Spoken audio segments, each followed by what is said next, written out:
Assalamualaikum warahmatullahi wabarakatuh. Apa kabar teman-teman semuanya? Kembali lagi di channel saya, yaitu channel Yudi Papakia. Saat ini saya akan membahas mengenai perpajakan. Yang akan saya bahas pertama itu ada dasar-dasar perpajakan. Mau tahu apa isinya? Dengarkanlah ya. Oke. Dasar-dasar perpajakan mencakup berbagai konsep dan prinsip yang penting untuk memahami bagaimana pajak berfungsi dalam konteks ekonomi dan hukum. Berikut adalah beberapa aspek kunci dari dasar-dasar perpajakan. Nah, sekarang saya akan membahas mengenai pengertian pajak. Pajak adalah kontribusi wajib yang dibayarkan oleh individu atau badan kepada negara yang bersifat memaksa dan tidak mendapatkan imbal balik langsung.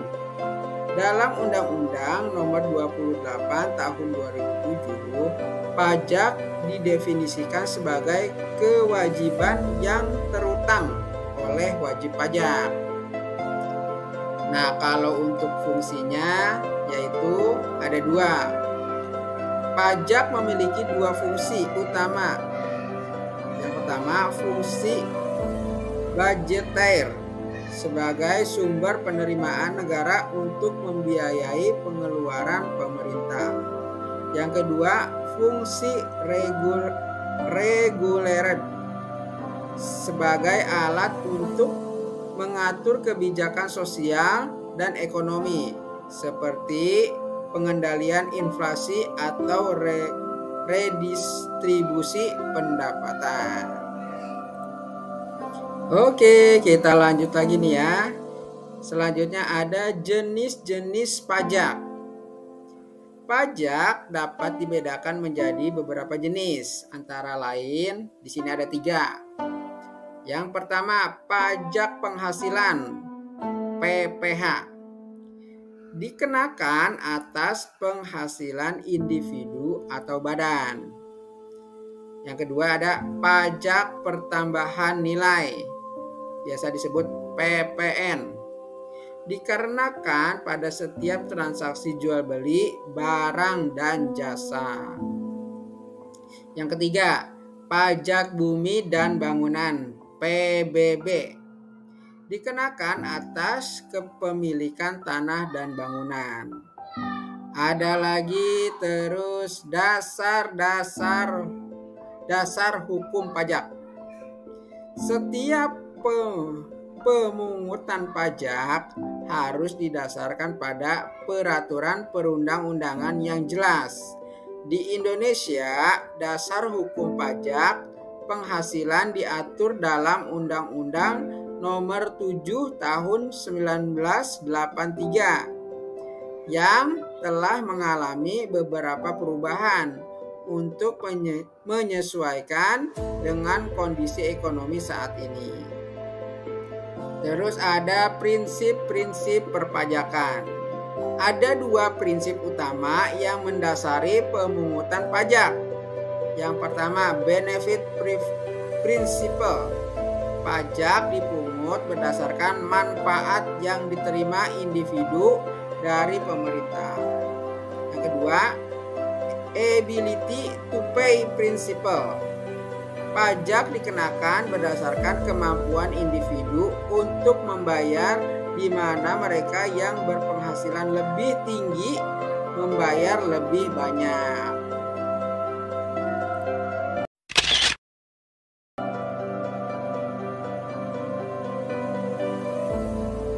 Teman-teman tahu gak? Apa sih yang menyebabkan timbulnya utang pajak?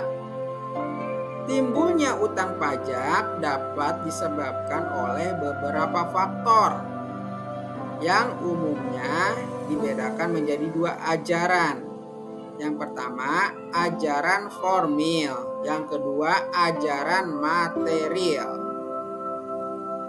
Nih, saya rinciin ya. Ajaran formil. Ajaran ini menyatakan bahwa utang pajak timbul ketika fiskus mengeluarkan SKP. Dalam konteks ini, SKP berfungsi sebagai pemberitahuan resmi kepada wajib pajak yang harus dibayar dan jangka waktu pembayarannya dan jangka waktu pembayarannya. Proses ini mengikuti sistem official assessment di mana pemerintah menghitung dan menetapkan jumlah pajak terutang. Terus yang kedua, ajaran material. Dalam ajaran ini, utang pajak muncul dari sistem self-assessment, di mana wajib pajak memiliki tanggung jawab untuk menghitung dan melaporkannya sendiri kewajiban pajaknya. Jika wajib pajak tidak memenuhi kewajiban ini, misalnya dengan terlambat melaporkan surat pemberitahuan SPT, maka utang pajak akan timbul akibat sanksi administrasi yang dikenakan. Seperti itu. Nah, apa sih konsekuensi dari timbulnya utang pajak? Ketika utang pajak telah ditetapkan, ada beberapa langkah yang dapat diambil oleh otoritas pajak untuk menagih utang tersebut. Yang pertama ada surat teguran, ditertibkan setelah jatuh tempo pembayaran. Yang kedua, surat paksa, diterbitkan jika wajib pajak tidak melunasi utangnya setelah diberi teguran. Yang ketiga, surat sita, ditertibkan jika masih ada kelalaian setelah pemberitahuan surat paksa. Kalau sekarang, penyebab umum utang pajak. Beberapa penyebab umum timbulnya utang pajak meliputi 1. Keterlambatan dalam melaporkan SPT. Wajib pajak yang tidak tepat waktu dalam pelaporan dapat dikenakan denda. Yang kedua, pembayaran pajak yang kurang. Jika wajib pajak hanya membayar sebagian dari kewajibannya, bunga akan dikenakan pada sisa utang. Ketiga, kewajiban pajak tertentu. Kewajiban khusus seperti pembuatan faktur pajak yang tidak dipenuhi juga dapat menyebabkan timbulnya utang. Dengan memahami penyebab dan proses timbulnya utang pajak, wajib pajak dapat lebih proaktif dalam memenuhi kewajibannya dan menghindari sanksi administrasi. Seperti itu ya.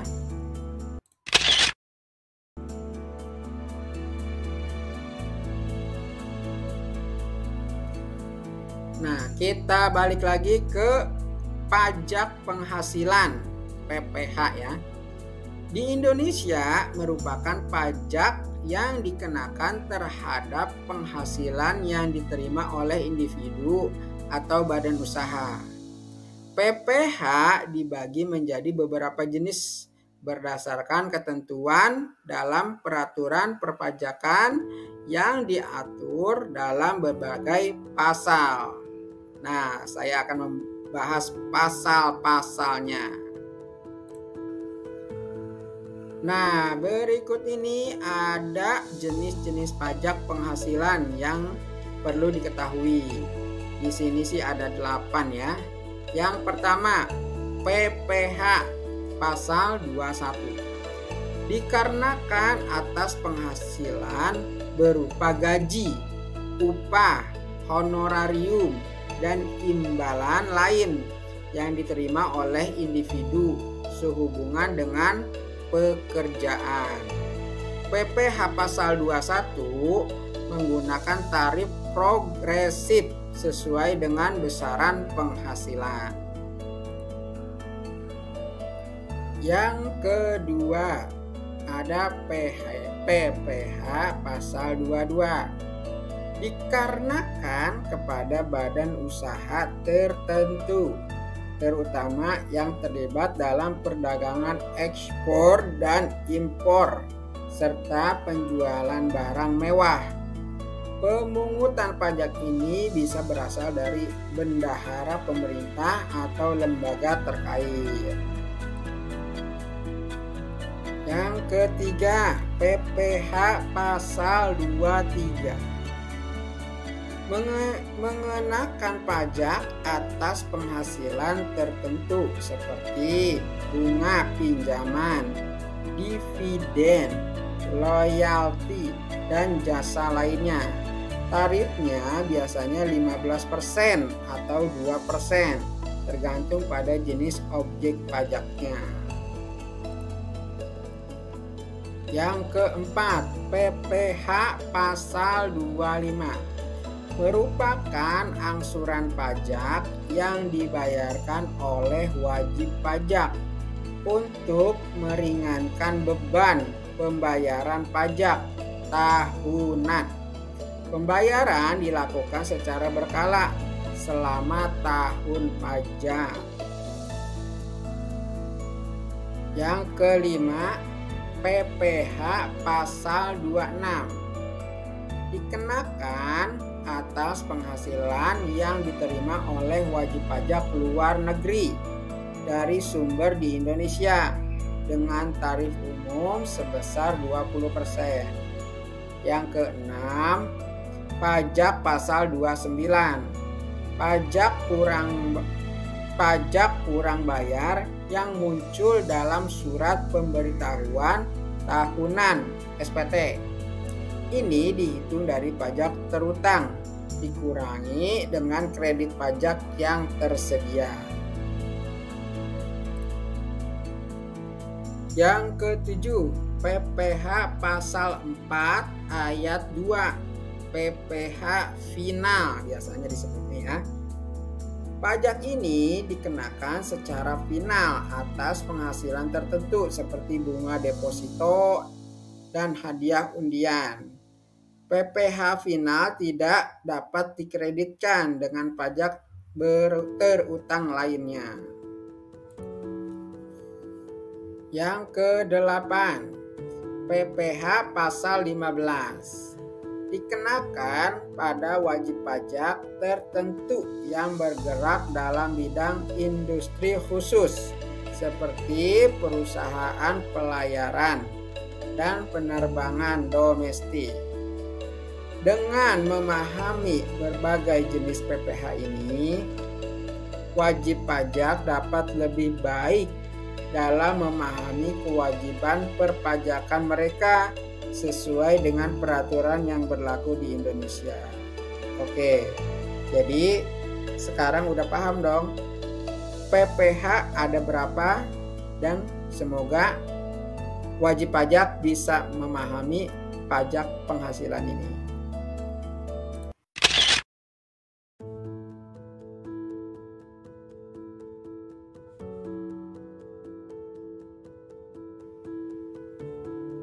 Pajak bumi dan bangunan atau biasa disebut PBB adalah pajak yang dikenakan atas kepemilikan, penguasaan, dan pemanfaatan bumi dan bangunan oleh individu atau badan hukum. Pajak ini dibedakan menjadi dua kategori utama, pajak bumi dan bangunan perdesaan dan pajak bumi dan bangunan perkotaan atau disebut PBB P2. Nah, di sini saya akan membahas definisi dan objek pajak. Definisi: pajak bumi dan bangunan perdesaan, dan perkotaan adalah pajak yang dikenakan atas bumi dan atau bangunan yang dimiliki, dikuasai, dan dimanfaatkan oleh orang pribadi atau badan, dengan pengecualian untuk kawasan yang digunakan dalam usaha perkebunan, perhutanan, dan pertambangan. Kalau objek pajak mencakup ada dua: bumi dan atau bangunan yang dimiliki atau dikuasai. Yang kedua, dikecualikan dari objek pajak adalah bangunan pemerintah, tempat ibadah, panti sosial, pendidikan, serta tanah yang tidak dimaksudkan untuk memperoleh keuntungan. Subjek dan wajib pajak. Subjek pajak adalah individu atau badan yang memiliki hak atas bumi dan atau bangunan. Wajib pajak adalah subjek pajak yang secara nyata memiliki hak atas objek pajak tersebut. Masa pajak dan pembayaran. Tahun pajak berlangsung selama 1 tahun kalender, dengan kewajiban pembayaran yang harus dilakukan sebelum batas waktu tertentu. Pembayaran dapat dilakukan melalui berbagai saluran seperti bank atau aplikasi pembayaran online. Sekarang udah banyak yang support juga ya untuk pembayaran pajak. Nah, ini dasarnya apa sih pengenaan dan tarif pajak? Dasar pengenaan pajak adalah nilai jual objek pajak, biasa disebut NJOP, yang ditetapkan setiap tahun.